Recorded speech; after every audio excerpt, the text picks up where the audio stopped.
Hi everyone. So ఇవాళ ఒక patient వచ్చారు. ఆయన సిమ్టమ్స్ చెప్తాను. సో పేషెంట్కి పొద్దున్న లేవగానే మొదటి అడుగు విపరీతంగా పెయిన్ఫుల్గా ఉంది. సో మళ్ళీ ఒక 2-3 అడుగులు వేయగానే కొద్దిగా బెటర్ అయ్యాడు. మళ్ళీ సాయంత్రం మళ్ళీ కొద్ది రెస్ట్ తీసుకొని మళ్ళీ లేవగానే మళ్ళీ మొదటి అడుగు సివియర్గా పెయిన్ఫుల్గా ఉంది. నడుస్తుంటే పెయిన్ కొద్దిగా తగ్గుతూ వస్తుంది. సో ఈ సిమ్టమ్స్ మీకు కూడా ఉన్నట్టయితే మీకు కూడా ప్లాంటర్ ఫేషియైటిస్ ఉండే ఛాన్సెస్ ఉన్నాయి.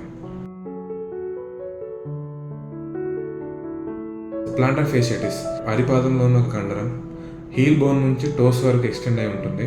సో మీరు నిలబడడం లోపల, నడవడం లోపల మీ ఫుట్ ఆర్చ్ని మెయింటైన్ చేయడంలో హెల్ప్ చేస్తూ ఉంటుంది. ఎవరైతే ఎక్కువసేపు నిలబడుతూ పనులు చేయాల్సి ఉంటుందో, ఎవరైతే ఎక్కువ నడవాల్సి ఉంటుందో బేర్ ఫుటెడ్గా, వాళ్ళ లోపల ఈ కండరం అనేది బోన్కి ఆ ఫ్లోర్ మధ్యలో నలిగినప్పుడు చిన్న పెయిన్ స్టార్ట్ అవుతుంది అనమాట.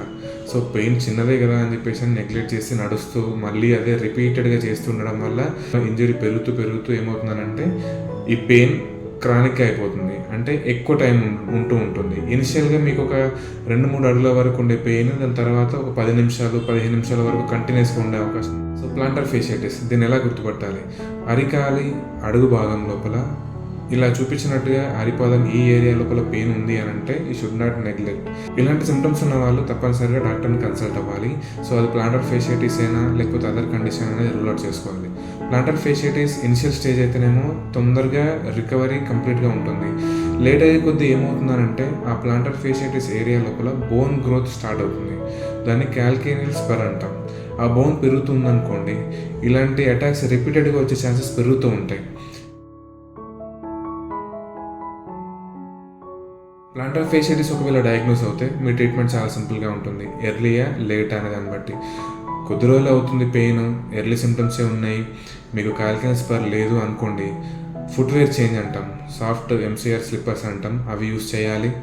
కొన్ని ఫిజియోథెరపీ ఎక్సర్సైజెస్ ఉంటాయి, అవి చేసుకుంటున్నట్టయితే ఒక 2-3 వీక్స్ లోపల మీకు ఆ తేడా తెలుస్తుంది. కొద్ది మంది లోపల నెగ్లెక్టెడ్ కేసెస్ ఉంటాయి. అంటే క్యాల్కేనియల్ స్పర్ రావడం కానీ, లేదంటే పెయిన్ ఎక్కువ రోజుల నుంచి ఉన్న వాళ్ళు 6 months or 8 months అలా నెగ్లెక్ట్ చేసిన వాళ్ళ లోపల ఏం చేస్తామంటే అక్కడ చిన్న స్టెరాయిడ్ షాట్ ఇస్తాం. ఏంటనంటే అక్కడ ఉన్న ఇన్ఫ్లమేషన్ ప్రాసెస్ని స్టాప్ చేస్తే ఆ ఫేషియా అనేది ఇంప్రూవ్ అవుతుంటుంది, హీలింగ్ ఛాన్సెస్ ఉంటూ ఉంటాయి. ఈవెన్ స్టెరాయిడ్ షాట్ తీసుకున్నా కూడా ఫిజియోథెరపీ అండ్ ఫుట్వేర్ చేంజ్ అనేవి చాలా ఇంపార్టెంట్.